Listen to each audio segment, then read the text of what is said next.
Mansour, merci. Je me lève parce que durant toute ma carrière universitaire, je ne me suis jamais assis, donc je ne sais pas parler assis. Alors, je dois vous dire que je suis terriblement ému de reprendre la parole de nouveau en rang, alors que je me souviens être arrivé ici à 25 ans, comme jeune coopérant, à la faculté de droit de l'université de Essénia. C'était même un an avant l'arrivée des premiers professeurs égyptiens et irakiens qui ont, c'est le moins que l'on puisse dire, donné une inflexion importante à la manière d'enseigner et même à la manière de penser en Algérie. Peut-être que d'ailleurs, j'aurai le culot de vous raconter un petit épisode, quelque chose que m'a dit un de nos étudiants, 3 mois après l'arrivée des premiers collègues égyptiens et irakiens, quelque chose de très important qu'il m'a dit quand je lui ai posé une question, et vous reconnaîtrez que c'est très important. Alors, comme mon camarade Mansour vient de le dire, je suis arrivé ici à 25 ans comme jeune coopérant. Nous étions très nombreux, 5000 enseignants français en Algérie à cette époque-là. Et j'ai passé donc 5 ans à Oran, à pleine période de l'utopie socialiste algérienne. Et je dois dire que comme cette utopie socialiste était à la fois conforme aux valeurs chrétiennes et aux valeurs républicaines, eh bien, ça nous a beaucoup passionnés. Et nous avons eu l'impression de participer à la création d'une société nouvelle. Voilà. Donc c'était tout à fait passionnant. Mais quelque chose m'a quand même troublé. C'est que tout le monde pensait à cette époque-là que l'Algérie était mûre pour être le socle d'un État-nation à la française. Car un État-nation à la française, c'est une pyramide qui repose sur une nation dans laquelle toutes les solidarités intermédiaires, et surtout les solidarités régionales, ont été éradiquées. Vous savez que bien avant la Révolution, l'État français, au fil des monarques successifs, a tout fait pour essayer de détruire les particularismes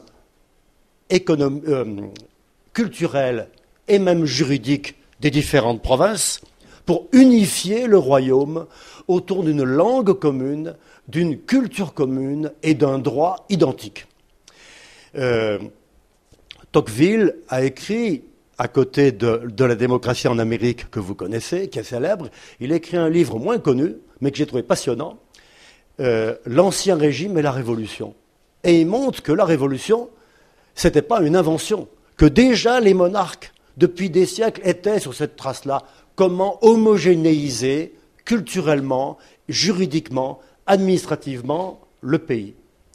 Et constituer une nation. Une nation, comme vous le savez, ça n'existe pas.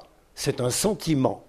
L'État est un ensemble d'institutions que l'on pose sur un socle national, c'est-à-dire sur un sentiment national. Et le sentiment national, il se construit. Il se construit au fil du temps, au fil des générations. Donc c'est l'idée que j'avais.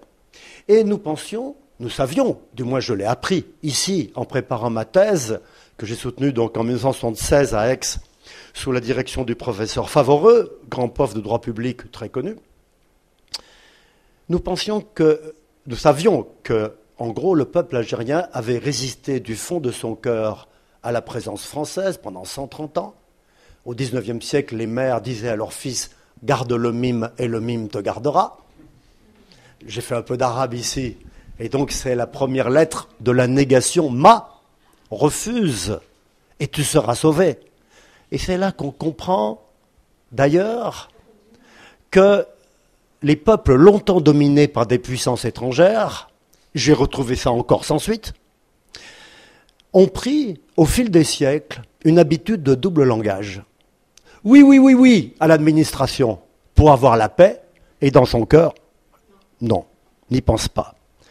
Double langage qui va souvent jusqu'à une certaine propension à mentir, d'ailleurs. Une culture où la méfiance est toujours omniprésente parce qu'on ne sait pas si l'autre, qui n'est pas un cousin, si ce n'est pas un collaborateur de la puissance occupante. Donc, méfiance. Et d'où une culture de méfiance qui n'a pas fait les affaires du tout de l'État algérien indépendant. En effet, j'ai bien constaté que 10 ans après l'indépendance, quand les gens parlaient d'administration, ici, ils parlaient du beylik. Moi, je me disais, oh, le beylik, c'est une vieille histoire. Mais non, dans le cœur des gens, ça voulait dire que l'administration était encore ressentie comme d'essence étrangère et que les vieilles coutumes de méfiance envers l'administration et même de mensonges envers l'administration, ces vieilles coutumes qui avaient protégé le peuple algérien au fil des siècles des dominations étrangères successives, ces vieilles coutumes, à partir de juillet 62, elles se sont retournées contre l'État algérien indépendant, que les gens ressentaient, eux, toujours comme le beylik, c'est-à-dire, oula, c'est pas à nous, ça vient d'en haut, c'est eux, c'est les autres, il faut s'en méfier. S'il y a des choses à prendre, on les prend, mais s'il y a des devoirs, non.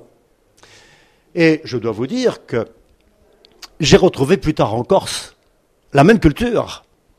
Et j'ai compris que les Corses, au fil des siècles, ayant toujours été dominés par des puissances étrangères, avaient eu la même culture de résistance en disant « oulala, l'administration, si on peut contourner la loi, contourner les obligations, prendre, je sais pas quoi, les allocations familiales, pardon, oui, mais payer ses impôts, non. » Et j'ai même vu un jour un entretien dans une revue avec Michel Déon, écrivain français maintenant âgé, qui vit en Irlande, et qui finissait l'entretien en disant « Les Irlandais ont été si longtemps colonisés par les Britanniques qu'ils en ont conservé l'habitude de tricher et de mentir. » Tiens. Et quand j'ai parlé de ces choses-là avec ma mère, qui est toujours en vie, elle m'a dit « Mais tu sais, si l'occupation allemande avait duré plus longtemps, on était en train de prendre, nous aussi, l'habitude de tricher et de mentir. » Donc il s'agit là d'un phénomène assez général et assez universel, un peuple qui se sent dominé par une administration d'essence étrangère commence à mentir, à tricher pour se protéger. Le problème, c'est qu'à un moment donné, il aurait fallu se dire « Ah, ces institutions, maintenant, ce sont les nôtres !» et être capable d'arrêter un comportement qui était vieux de plusieurs siècles. Et ça ne se fait pas comme ça. Alors, j'ai tout de suite posé la question, est-ce que le mot beylik est toujours utilisé aujourd'hui? On me dit uniquement par les personnes âgées, et je sais maintenant que c'est le mot arabe ad-dawla qui l'a remplacé. Voilà. Bien. Donc voilà, mon point de départ, c'était ça. C'était, l'État algérien se croit suffisamment légitime pour être la locomotive du développement donc de ce projet socialiste.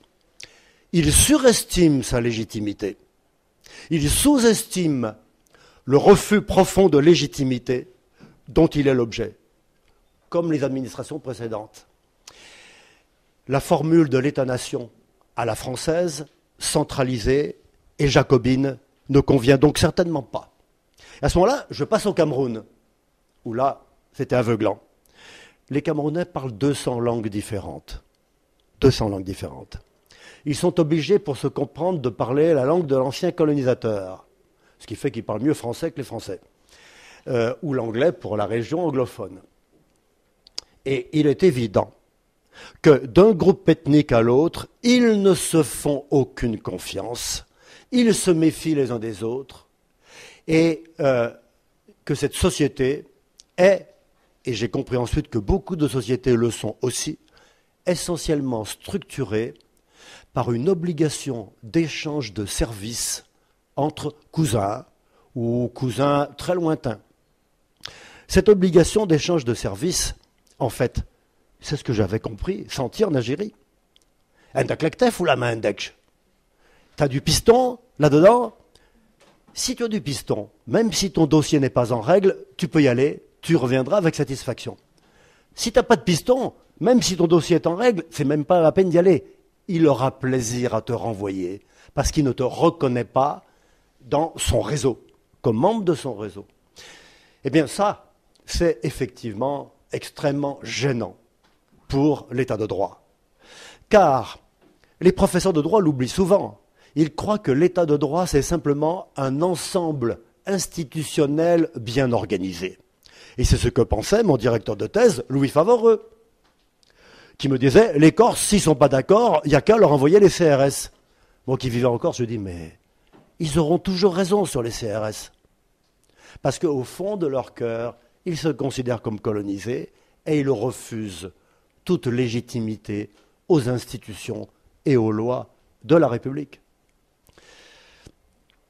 Donc, à ce moment-là, en Afrique, je me suis dit, ensuite, au bout d'un an et demi en Afrique, donc j'ai dit à mes étudiants, expliqué à mes étudiants qu'au Cameroun, comme dans toute l'Afrique, la paysannerie était exploitée par la bourgeoisie bureaucratique, et j'ai été remis dans un avion.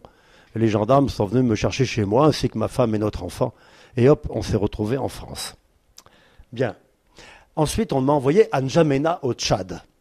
Et là, c'était carrément la guerre entre, d'une part, les populations du Sud, sédentaires, animistes superficiellement christianisées, n'ayant pas du tout une culture de la guerre, et les populations du Nord, nomades, musulmanes, guerrières.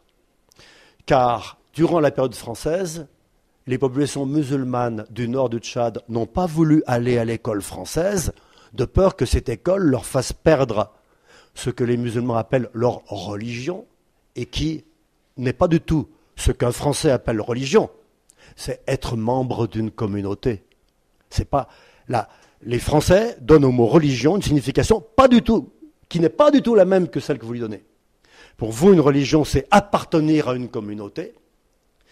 Pour nous, une religion, c'est un domaine de notre intimité, tout à fait psychologique. Ça relève de la psychologie et pas de la sociologie. Alors que je crois avoir compris que pour les musulmans, la notion d'être croyant et faire partie d'une religion, être musulman, c'est être membre d'une communauté. Ça relève de la sociologie plus que de la psychologie. C'est la première fois que je dis ça d'ailleurs. Ça m'est venu là juste à l'instant. Distinguer psychologie et sociologie. Voilà. Et donc, il y avait carrément la guerre entre ces deux moitiés de la population, et nous avons été chassés de nouveau et mis dans un avion militaire qui nous a tirés d'une ville en guerre et ramenés en France. Ensuite, je suis arrivé à Brazzaville, où tout s'est bien passé. Je suis arrivé à obtenir mon premier poste dans une université française en Corse, où j'ai passé 5 ans, et je dois dire que j'ai compris en Corse des tas de choses que je n'avais pas comprises avant. Notamment, comment on fait marcher une dictature. C'est là que j'ai compris qu'une dictature, vous allez me dire, tiens, une dictature en Corse, oui, il y avait, à l'époque de l'habitation, 2 dictatures en Corse. Il y a les dictatures des élus traditionnels, qu'on appelle les élus du clan. C'est l'élite traditionnelle qui utilise l'argent de la France pour se faire des clients, au sens sociologique, hein, voilà, et qui, au fond, qui fait semblant d'être pro-française, mais qui, dans le fond de son cœur, n'aime pas plus la France que les autres. Mais c'est intéressant de faire croire à la France qu'on l'aime, ça permet d'avoir de l'argent. Et puis vous aviez l'autre partie de la Corse, qui était la Corse autonomiste ou indépendantiste, qui criait sa haine de la France à longueur de journée. Eh bien, je voyais que la population était séduite et intimidée à la fois. Et c'est là que j'ai compris qu'une dictature repose sur le bon maniement de la séduction et de l'intimidation. Aime-moi, ou sinon, attention. Et c'est comme ça qu'on arrive à faire tenir les peuples tranquilles, alors proposant un projet enthousiasmant, mais si on n'adhère pas, attention.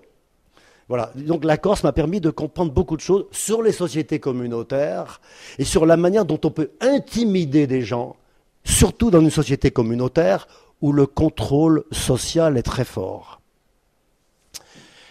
Voilà. Et après la Corse, je suis allé à Pau. Et là, je n'étais plus dans l'une de ces sociétés périphériques à la recherche de leur identité. J'étais au centre, l'une d'une de ces populations qui sont totalement fondues dans la République et dans la nation, et qui acceptent l'état de droit. Et là, je me suis dit, jusqu'à maintenant, tu as essayé de comprendre quels obstacles rencontrent les pays issus du processus de décolonisation.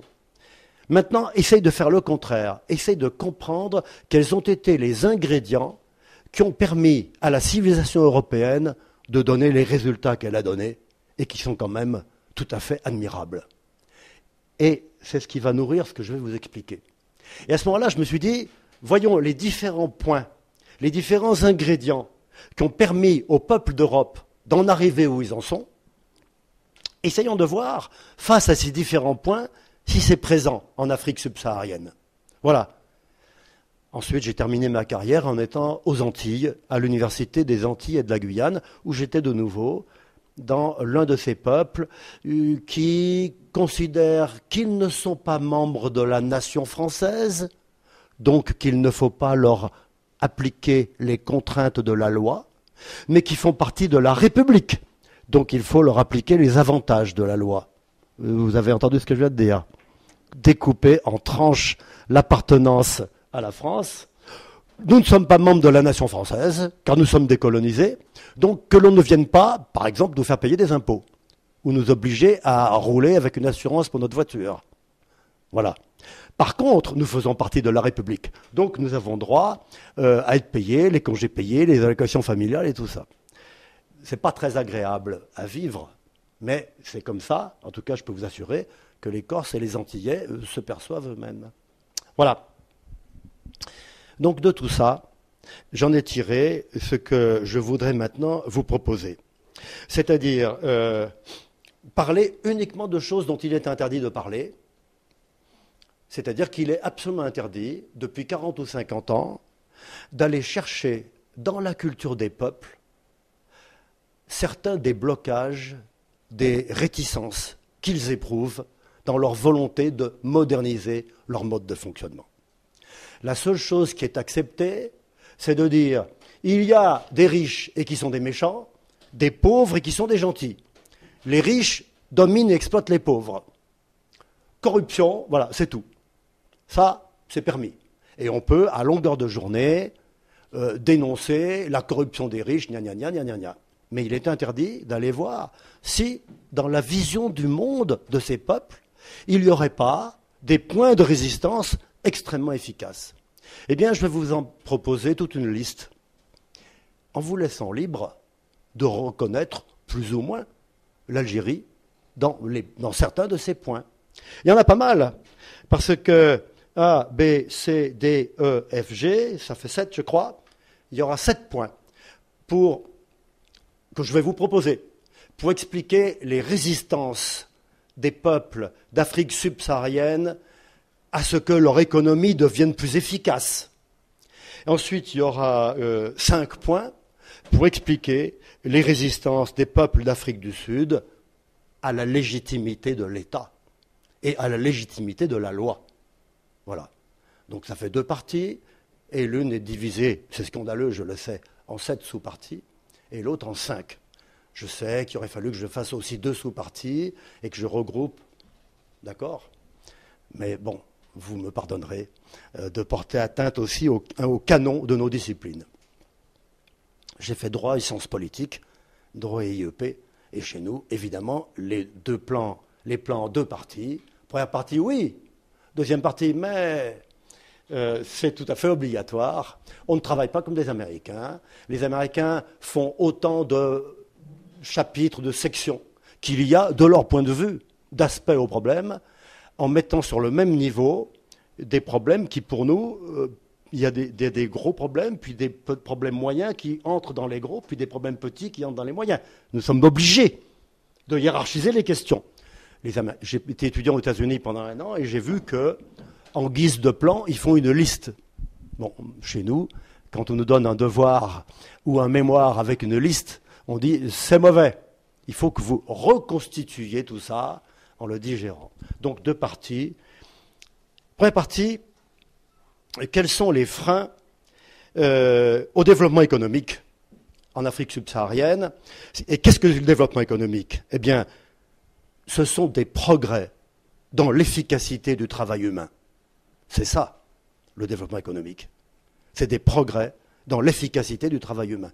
C'est parce qu'on a trouvé, en Europe, au fil des siècles, le moyen de rendre chaque heure de travail d'un homme ou d'une femme plus productif, plus efficace, que nous sommes sortis de la misère.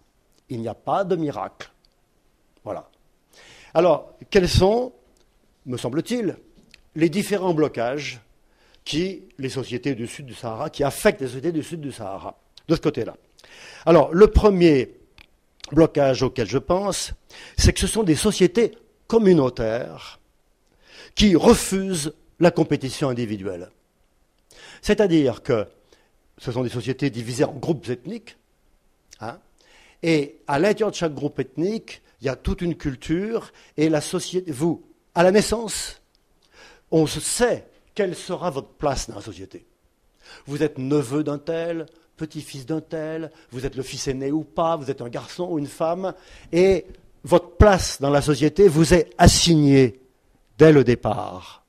C'est-à-dire que vous n'avez pas à la gagner, vous n'avez pas à la conquérir. Ces sociétés ne sont pas homogènes, ces sociétés ne sont pas inégales. On accepte ça. La sagesse consiste à l'accepter, en prendre son parti. Ce que la civilisation européenne a inventé, elle, c'est une conception linéaire du temps, et non plus cyclique. Le temps, c'est une flèche qui monte à 45 degrés, avec une flèche en haut. Nous allons quelque part. Et notre avenir, nous le faisons nous-mêmes. Nous échappons au cycle par notre force, notre travail. Nous échappons à la malédiction des cycles. On échappe peut-être aussi à la sagesse des cycles, mais pas sûr. Car c'est peut-être une autre sagesse, et peut-être que c'est notre vocation d'être maître de nous-mêmes, et de maître de notre histoire, et de la faire, de la fabriquer. Eh bien, il est évident que quand un peuple vit encore totalement dans une conception cyclique du temps, il ne peut pas préparer l'avenir, car l'avenir ne se prépare pas. On vit l'instant présent, on l'accepte tel qu'il est, mais on ne va pas le bousiller pour l'investir, pour préparer le futur.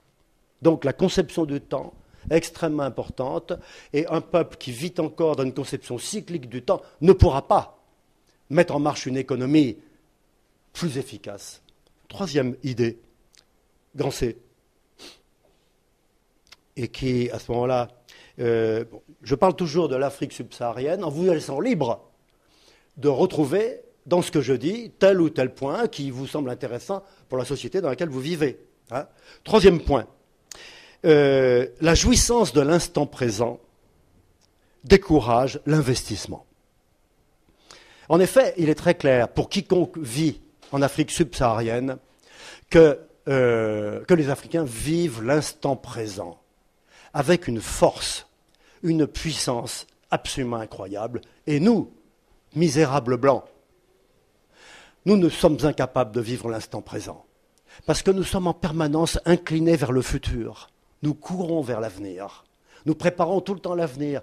Et il nous est même interdit de jouir du présent. Parce que le présent, sa seule valeur, c'est d'être investi pour préparer l'avenir. C'est toute une philosophie de vie complètement différente. Et nous-mêmes, quand nous vivons en Afrique, nous disons « Oh là là, ces gens-là sont certes beaucoup plus pauvres que nous, mais leur manière de vivre l'instant présent est quand même extraordinaire. » Voilà. Il y a quelque chose là-dedans que je vous livre, mais ceux d'entre vous qui connaissent des Africains ou qui vont reconnaîtront des choses, cette aptitude à vivre l'instant présent. Mais à ce moment-là, la notion d'investissement, ça suppose de se priver tout de suite d'un plaisir possible, s'acheter une voiture avec le contenu du tiroir-caisse de la petite entreprise, par exemple. Il y a des exemples par centaines de milliers. Ou vous créez une activité, puis un jour, vous trouvez dans le tiroir-caisse suffisamment d'argent pour acheter une belle voiture. Vous prenez l'argent au tiroir-caisse, vous foncez chez le concessionnaire et vous jouissez de votre voiture. Et votre entreprise va crever 6 mois après, parce que vous lui avez pris ses fonds de roulement. Donc, il n'y a pas de doute que la notion d'investissement suppose dans la tête une interdiction de jouir de l'instant présent. Et que si vous avez totalement une culture du présent, de l'instant présent, vous n'allez pas envisager de sacrifier l'instant présent pour préparer l'avenir. Quatrième point. Alors, important, et ça, m'a fallu longtemps pour le comprendre. Écoutez-moi bien. Dans ces sociétés, l'économie n'est pas une sphère autonome des rapports sociaux. Alors, quels ont été les indices ? Première histoire. J'ai lu un jour que dans un village du Sahel, les techniciens coopérants étrangers avaient constaté que les femmes partaient tous les matins avec des ânes faire une expédition pour chercher de l'eau à un marigot à 1 heure ou 2 de marche. Et qu'elles revenaient ensuite. Ils se sont dit, oh là là, mais quel travail perdu, mais quels efforts perdus, mais c'est affreux. On va leur creuser un puits juste à la sortie du village. Elles vont gagner beaucoup de temps et beaucoup de peine. On creuse le puits juste à quelques mètres du village. Au bout de quelques mois, les femmes ont bouché le puits avec des pierres. Et recommence cette migration quotidienne. Pourquoi ? Parce que durant ces heures de migration quotidienne, elles parlaient entre elles et prenaient des décisions pour l'ensemble du village et l'ensemble de la famille. Et en les privant de ces heures d'intimité, on les privait de la base de leur pouvoir et de leur influence. Elles se fichent pas mal de perdre, entre guillemets, 3 heures. Vous avez compris ? Un Camerounais, deuxième histoire, un Camerounais dont j'ai été le directeur de thèse, qui est très célèbre, il est maintenant le directeur des Offices des Nations Unies pour le développement, ONUDI. Célestin, mon gars. Il m'a dit, vous savez, ma grand-mère, quand elle vend ses légumes au marché de Douala, elle ne cherche pas à maximiser son profit. Très intéressant. En effet, quand vous allez en Afrique, vous voyez des dames qui arrivent à 6 heures du matin, elles mettent devant elles 3 petits tas de 4 oignons et elles attendent. À la fermeture du marché, il peut leur rester 2 des tas. Donc vous dites, elles ne gagnent pas leur vie avec la vente de 4 oignons. Et vous regardez. Et la solution, je l'ai eue en assistant à l'arrivée du marché à Jacmel, charmante petite ville d'Haïti. Haïti, l'île misérable là-bas. On m'avait dit, oh là là, il faut que tu ailles voir l'arrivée au marché. Je me lève tôt pour être à 6 heures du matin. Et je vois des gaminotes comme ça, jusqu'à des vieilles femmes, arriver à l'africaine avec des cuvettes sur la tête. Et elles s'installent. Et il aurait fallu être sourd et aveugle pour ne pas sentir leur bonheur de se retrouver ensemble. Chacune au même endroit, dans le même rôle, dans la même place. Donc, je me suis souvenu que le mot commerce en français signifiait rapports humains. Avoir commerce avec, c'est rapports humains. Donc ce sont des sociétés pour qui la notion de commerce renvoie beaucoup plus à des rapports humains, des jeux de rôle. Je suis traditionnellement la commerçante qui tous les matins est à tel endroit, et je reçois traditionnellement la visite de telle et telle dame qui viennent rituellement acheter un oignon ou 2. Tout ça, ce sont des échanges ritualisés qui n'ont pas un réel but économique. Or nous distinguons très clairement les rapports sociaux. Je discute avec un copain, des amis, c'est des rapports sociaux gratuits. Et je me bats pour fabriquer un produit qui va être très demandé, c'est de l'économie. Eh bien, il faut s'imaginer que dans beaucoup de cultures, cette distinction n'est pas claire du tout. Voilà. Et que l'entretien de sa place dans la société repose sur des gestes que nous considérons comme des gestes d'économie, mais qui pour eux sont plutôt des gestes de reconnaissance sociale. Tu es dans ton rôle, je suis dans le mien, chacun entretient son identité. Ça va, vous me suivez ? Bon. Grand D. Grand E. Ça va vous étonner. Ça va vous étonner. L'idéologie ascétique de la bourgeoisie capitaliste demeure inconnue en Afrique. Vous allez me dire, idéologie ascétique. Tiens, vous allez me dire, je croyais que la bourgeoisie exploiteuse du XIXe siècle menait grande vie, avec tout l'argent qu'elle extorquait à sa main-d'œuvre exploitée. Eh bien, c'est que vous ne connaissez pas bien le milieu en question. Il se trouve que je viens un peu de ce milieu-là. Et quand je parle de l'idéologie ascétique de la bourgeoisie, je sais qu'il y a le christianisme derrière. Et le christianisme interdit tout plaisir. Le christianisme est terriblement répressif. Alors il faut distinguer les protestants et les catholiques. Du côté des protestants, Max Weber a écrit un petit bouquin célèbre, L'éthique protestante et l'esprit du capitalisme. Pour les protestants, quelqu'un qui donne le meilleur de lui-même dans ses activités sera aimé par Dieu.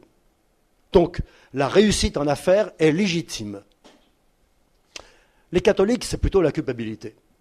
C'est-à-dire que quelqu'un qui gagne beaucoup d'argent, il est coupable quelque part, il ne faut surtout pas le montrer. Et moi, je me souviens, dans la branche de la famille de mon père, il y avait des gens qui avaient beaucoup d'argent, qu'ils tiraient de l'exploitation de leur main-d'œuvre, mais ils roulaient dans une 403 Peugeot. Il était du très mauvais goût de rouler en DS19 Citroën ou Mercedes épouvantable. Discrétion, discrétion, discrétion.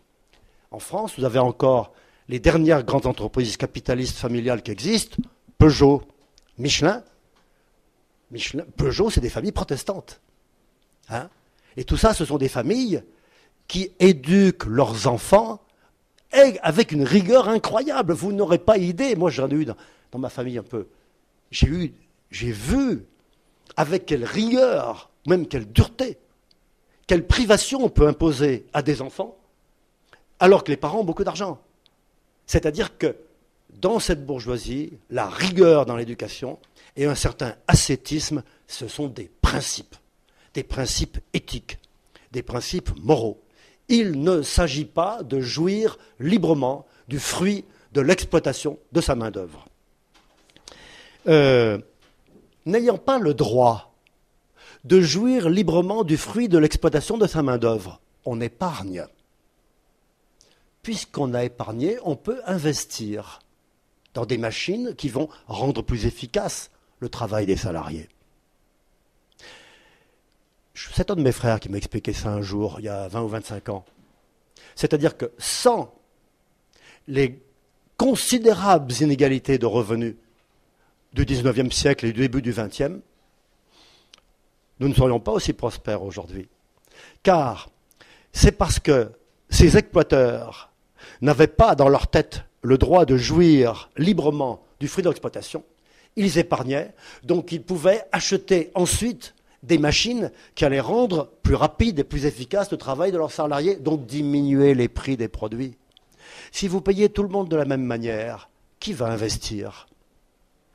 Souvenez-vous, enfin, je parle pour les personnes qui peuvent s'en souvenir, de l'Union soviétique et de la chute des pays de l'Est. Quand on allait dans les pays de l'Est, on voyait que leur niveau de vie stagnait depuis 40 ans, qu'ils n'avaient pas progressé. On voyait bien que l'économie ne produisait pas de richesse. Elle ne produisait pas de richesse. Et ils n'avaient pas les moyens d'investir. Par exemple, je me souviens que quand le mur de Berlin est tombé, on s'est rendu compte que la toute petite voiture Trabant d'Allemagne de l'Est polluait 600 fois plus qu'une Mercedes. Mais en Allemagne de l'Est, personne n'avait le droit de protester. Hein ? Et comme on était en dehors du marché, c'était des décisions administratives. Vous allez faire cette voiture à tel endroit et vous la vendrez tel prix. On ne bougeait pas. Voilà. Donc, ceci est important de voir que l'accumulation primitive de capital qui a permis les investissements et donc les progrès dans l'efficacité, les progrès de productivité, cette accumulation primitive de capital, elle a été rendue possible parce que les exploiteurs n'avaient pas moralement dans leur tête le droit de jouir totalement. Donc grande inégalité de revenus, mais en même temps une éthique qui vous contraint à épargner. Voilà. Je dois vous dire que, au passage, je suis allé me promener au Vietnam en 1993, et venant d'Afrique subsaharienne, j'ai été stupéfait. Les Vietnamiens ont parfaitement dans la tête, c'est sûrement pas la culpabilité, ils ont parfaitement dans la tête la notion d'investissement, épargne-investissement. Et vous voyez des chefs d'entreprise, qui ont une entreprise qui marche bien, qui se déplacent à vélo, sur un vélo rouillé, parce qu'il sait très bien qu'ainsi, il épargne des fonds qui vont lui permettre de réinvestir et de développer son entreprise. Donc ils ont un état d'esprit, une culture qui est favorable au développement économique. Au sud du Sahara, walou. De ce côté-là, absolument pas. Alors, avant-dernier point de la première partie. Ça va, c'est pas scandaleusement long, non? Bon, ça va peut-être accélérer. Avant-dernier point. les privilèges de la fonction publique ont découragé l'investissement, découragé l'initiative. C'est-à-dire que dans toutes ces sociétés, l'héritage colbertiste français, c'est-à-dire que l'État s'occupe de tout, d'organiser l'économie, ça a fait des ravages. C'est-à-dire que dès l'indépendance, les États africains ont commencé, sur le modèle de ce que faisait l'État français depuis la fin de la guerre, depuis les grandes nationalisations de 1945-1946, les États indépendants ont commencé à s'occuper de tout un tas de choses. Et du coup, il y avait un grand besoin de fonctionnaires. On a créé, et ça vous avez connu ça, des grandes sociétés nationales. El Sharkat Awataniyat, je me souviens, tout ça. Ces grandes sociétés nationales, en réalité, il ne leur était pas demandé de créer des richesses, mais de distribuer des salaires. Et ça a été un drame. Qui allait prendre le risque de se lancer dans l'initiative privée, alors que c'était beaucoup plus confortable, ayant un diplôme, de se faire embaucher dans une grande société nationale ou dans la fonction publique? Tout ça, ça a découragé l'initiative. Et puis, dernier point de cette première partie, l'intervention de l'État a été massive. C'est-à-dire que dans les pays d'Afrique subsaharienne, évidemment, à l'indépendance, il n'y avait pas de bourgeoisie au sens marxiste, c'est-à-dire qui épargne, qui investit, qui entreprend. Et il n'y avait pas de capital privé, pas de culture de l'entreprise. La productivité de la main-d'œuvre était extrêmement faible. Elle l'est demeurée d'ailleurs. Le niveau de formation est extrêmement bas. Il y avait une grande insécurité juridique. Les règles fiscales, notamment, changeaient très souvent. N'oublions pas de dire que le franc CFA est très surévalué. Vous savez, cette monnaie qui a été créée en France dans ces colonies africaines et qui subsiste toujours, cette monnaie est beaucoup trop chère, bien qu'elle ait été dévaluée de moitié en 1994, sauf erreur de ma part, elle est beaucoup trop chère vu la productivité du travail dans ces pays. Alors, nous avions tout un tas de facteurs qui rendaient extrêmement difficile l'initiative privée. C'est l'État qui a essayé de remplacer tout ça. Voilà. Et on a abouti à quoi? On a abouti à la ruine de ces États qui dépensaient tout leur budget à payer des salaires. Soit les salaires de la fonction publique, soit les salaires du secteur parapublic, les entreprises publiques. À ce moment-là, le Fonds monétaire international et la Banque mondiale, au début des années 80, leur ont dit arrêtez tout. Politique d'ajustement structurel, c'est de l'anglais, ça veut dire vous allez bien être obligés, et on va vous y contraindre, de diminuer le coût, le poids de vos structures publiques pour les ramener jusqu'au niveau de vos ressources. Donc, vous allez vendre les maisons de fonction, vous allez vendre les voitures de fonction, vous allez diviser par 2 les traitements de vos fonctionnaires, et vous allez arrêter de recruter chaque année 500 fonctionnaires ou 1000. Voilà.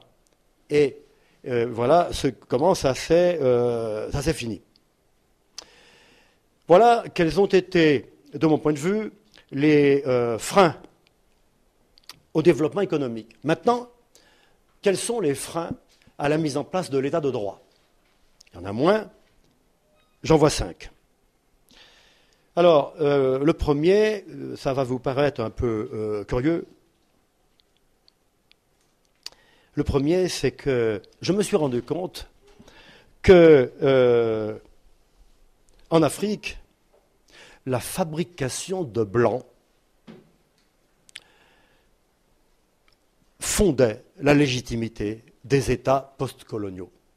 Et je l'ai compris d'un jour parce que l'un de mes étudiants, au milieu de tous ses camarades, s'est levé pour me dire, à Yaoundé, s'est levé pour me dire, monsieur, je vais vous dire ce qui se passe chez moi quand je suis au village le week-end. Sous-entendu, il est le seul étudiant du village. On me donne la seule chaise de la case. Pour le repas, on me donne la seule cuillère de la case. Et après le repas, mon père m'interdit de prendre la houe pour rejoindre mes frères et sœurs au jardin. Et il me dit, tu seras mon blanc. À ce moment-là, tous ses camarades ont dit, ah, mais monsieur, chez moi c'est pareil, chez moi c'est pareil. Quand j'ai raconté ça ensuite à mes étudiants tchadiens et puis congolais, ils m'ont dit, ah, on vous a dit ça. Eh bien, vous en savez beaucoup. C'est très important. C'est-à-dire que le blanc, c'est un être mythique, mi-dieu, mi-démon, qui sait tout faire, qui n'est jamais malade, qui ne marche pas pieds nus, sur les routes, en transpirant à grosses gouttes, en transportant des charges. Il roule dans une voiture climatisée. De temps en temps, il monte dans un avion, il va en France, il a une cravate. Qu'est-ce qu'il va faire? On ne sait pas. Il gagne bien sa vie, il a une belle maison. On va aller d'ailleurs manger dans son frigo, puisqu'on est ses cousins. Le blanc, c'est un être à part. Et d'ailleurs, à l'époque, quand j'habitais en Afrique, on me disait, tu sais, il y a encore des vieux qui pensent qu'un blanc ne meurt pas. Et il faut se mettre ça dans la tête, hein, c'est inouï. Et donc, chaque année, en septembre, l'État africain postcolonial était capable de recruter tous les diplômés de l'université, notamment tous ceux qui revenaient de France avec une thèse, en les payant très correctement. Certains de mes collègues au Cameroun avaient une bagnole beaucoup plus belle que la mienne, certains avec chauffeur, et vivaient dans des villas de fonction correctes, alors que les ressources du pays ne devaient pas le permettre. Ils avaient des privilèges. Eh bien, je me suis rendu compte que, notamment quand mes étudiants m'ont dit ça, je me suis rendu compte que ces États africains postcoloniaux, complètement pourris et inefficaces, étaient légitimes néanmoins, car ils fonctionnaient comme machines à fabriquer des blancs, année après année, à transformer en blancs des enfants de pauvres, qui, du coup, cessaient d'être pauvres et allaient pouvoir faire retomber sur tout leur milieu social d'origine, sur tout leur village, tous leurs cousins, les privilèges réels ou symboliques qu'il allait prendre dans le milieu des Blancs. C'est ce qu'on appelle corruption souvent. Et moi, je ne veux pas qu'on parle de corruption, parce que corruption, c'est une condamnation morale. Or, ces gens sont tenus par des devoirs plus forts que la loi. Ces gens sont tenus par des devoirs plus forts que la loi. L'obligation d'échange de services entre membres de la même communauté. C'est plus fort que la loi, y compris en Corse. Y compris en Corse. Ce n'est pas une particularité africaine. Et on peut présumer qu'en France, il n'y a pas des siècles, ce genre de comportement clanique existait. Et qu'il a fallu que la République, impitoyablement, détruise toutes les solidarités intermédiaires entre le citoyen anonyme et l'État et la loi. Notamment la destruction des corporations. En 1792, je crois, par la loi Le Chapelier. Tous les particularismes régionaux, destruction des langues locales. Souvenez-vous, en 1790, à Paris, l'Assemblée s'est dit maintenant, il faut que l'on détruise les vieilles provinces et qu'on mette en place un nouveau découpage du territoire en départements. Nous allons inventer les départements. Eh bien, il y a le fameux abbé Sieyès, je l'ai raconté l'autre jour, c'est une histoire extraordinaire. Le fameux abbé Sieyès a conçu un projet qu'il a fait présenter par un député qui s'appelait Touret. Qu'est-ce que c'était ce projet? Tenez-vous bien, c'est incroyable. De la folie et du génie à la fois. On va prendre 9 fois 9, 9 en abscisse, 9 en ordonnée, 9 fois 9, 81. 81 départements carrés qu'on va plaquer sur l'hexagone. Les limites vont traverser des vallées, traverser des montagnes, séparer dans 2 départements différents une population qui, dans la même vallée, parlait le même patois et se sentait de la même communauté. Rassembler au contraire des gens parlant des patois différents dans la même entité. Vous vous rendez compte? C'était fou et génial à la fois. Démentiel et génial à la fois. C'est-à-dire que ce n'est qu'en faisant éclater toutes les solidarités intermédiaires entre l'individu et l'État qu'on assurera le règne de la loi et l'existence du citoyen. Tant qu'il existe des solidarités intermédiaires qui fassent écran, l'obligation d'échange de services à l'intérieur de ces solidarités écran empêchera la naissance d'état de droit. Donc, grand B, donc en grand A, fabrication de blanc, légitimité évanouie d'état postcolonial. Grand B, les relations contre les institutions. Le tissu de réseau relationnel, عندك الكتاف ولا ما عندكش? Où est ton oncle? Qui es-tu? Quel est ton oncle? Quel est ton parent? De quelle région es-tu? De quelle tribu tu es? Etc. Ah, je te reconnais, Nous faisons partie du même groupe, nous avons donc une obligation d'échange mutuel de services. La loi, le droit, c'est sur le papier. Je ne te reconnais pas, tu es peut-être un collaborateur de l'administration, du Beylik, je me méfie de toi. Vous voyez? C'est-à-dire que le tissu relationnel qui lie les gens fait obstacle aux institutions. Les institutions ne pèsent pas lourd à travers cet écran que constitue le tissu relationnel. C'est la deuxième idée. Et à ce moment-là, eh bien, l'État est considéré comme, en quelque sorte, un gisement de richesse sans maître, dans lequel on va peut-être pouvoir taper en s'entraidant entre cousins au sens très large. En 1994, j'ai envoyé au Monde diplomatique un article sur l'Algérie. C'est le seul que j'ai publié sur l'Algérie. Je crois que c'est novembre 1994. Mon titre, c'était « L'échec de l'État postcolonial algérien ou le triomphe des cousins ». Et je développais tout ça. C'est-à-dire que l'État algérien, en fait, il se croyait très efficace, il se croyait légitime, il pensait qu'il allait entraîner tout le monde derrière lui, pas du tout. Les gens, en fonction de leurs liens personnels, se répartissaient l'argent, voilà. Vous voyez ? C'est un obstacle considérable. Troisième point. Du coup, dans ces sociétés, les mécanismes démocratiques sont vidés de leur sens, vidés de leur contenu. En effet, qu'est-ce que la démocratie? J'en ai un peu parlé l'autre jour.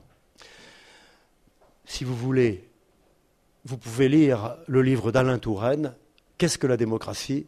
Fayard, 1994. Quand je l'ai lu, j'étais en train de découvrir ça. Pour ma part, je ne comprends quelque chose que si je suis individuellement déjà sur le bord, en train de le comprendre. Donc une lecture m'aide. Mais si je lis quelque chose que je n'étais pas déjà en train de comprendre moi-même, ça ne me sert à rien.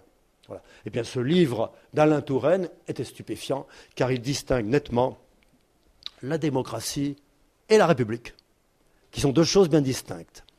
Qu'est-ce que la démocratie? C'est simplement une procédure. Elle n'a pas de but.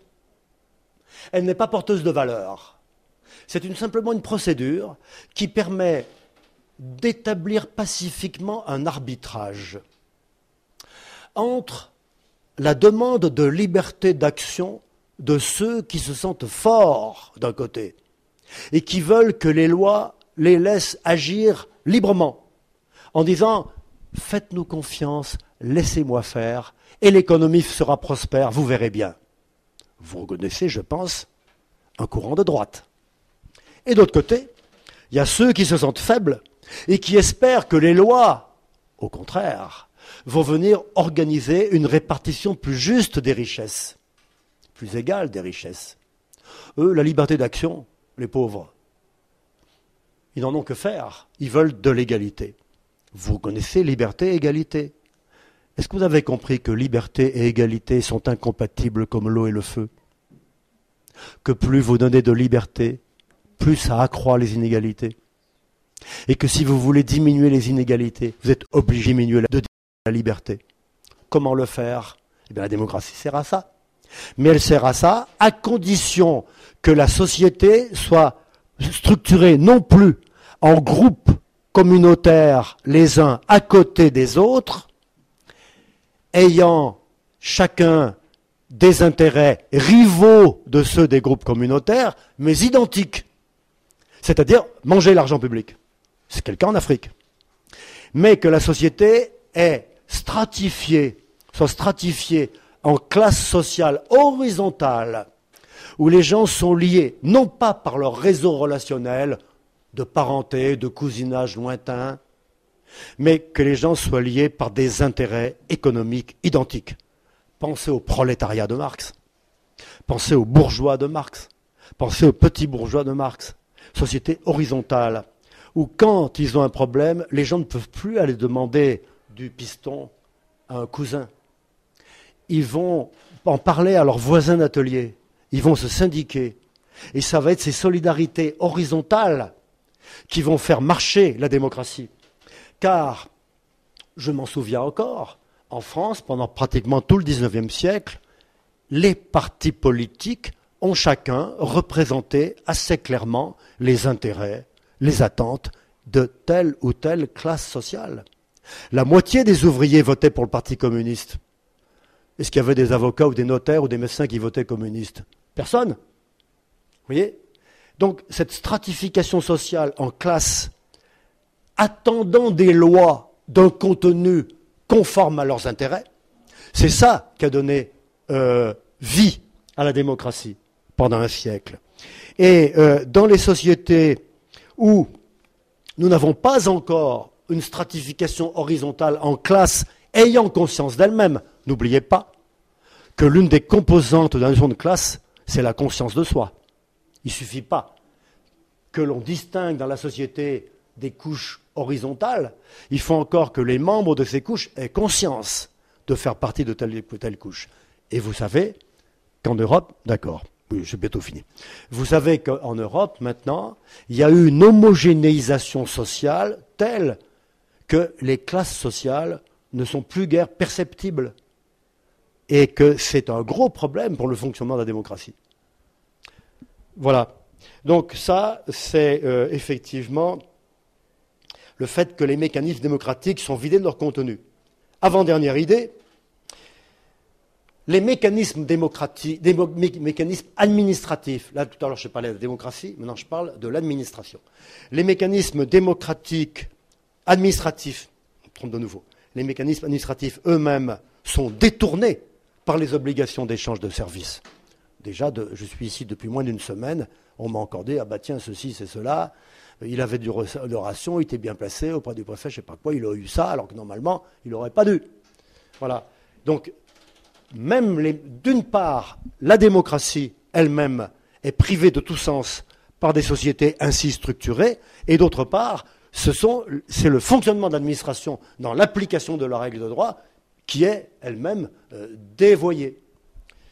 Et dernière idée, alors celle-là, elle est valable pour l'Afrique subsaharienne et elle ne peut, je pense, en aucun cas vous concerner. Le clivage noir-blanc est tellement fort en Afrique subsaharienne que l'autorité d'un noir au sein des institutions créées par le blanc n'y est pas acceptée. Qui es-tu, toi, noir comme nous, pour oser me donner des ordres? Tu te prétends préfet, mais tu es un noir comme nous. Et les noirs sont des inférieurs. Et j'ai bien senti souvent que la légitimité des autorités administratives, par exemple, ou politiques, était entravée parce qu'une histoire tellement douloureuse, avec tellement de mépris accumulé au fil des générations, a laissé des traces et que on dénie à un autre noir de vous donner des ordres. Ah, un blanc arrive, il est légitime. Je terminerai en vous disant ce que m'a dit un jour un collègue martiniquais. Vous savez que les Martiniquais sont les descendants des esclaves. Je lui disais, j'ai l'impression que je peux dire plus de choses que les autres ici. Qu'en Martinique, je peux tenir des propos publiquement, j'étais souvent invité à la télévision, je peux tenir en Martinique des propos critiques vis-à-vis des autorités locales. Je me sens assez libre. Personne ne me fait de remarques. Voilà.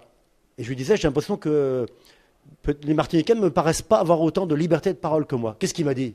Il m'a dit, oh tu sais, seul le blanc a le droit de fouetter. Voilà. Je m'arrêterai là.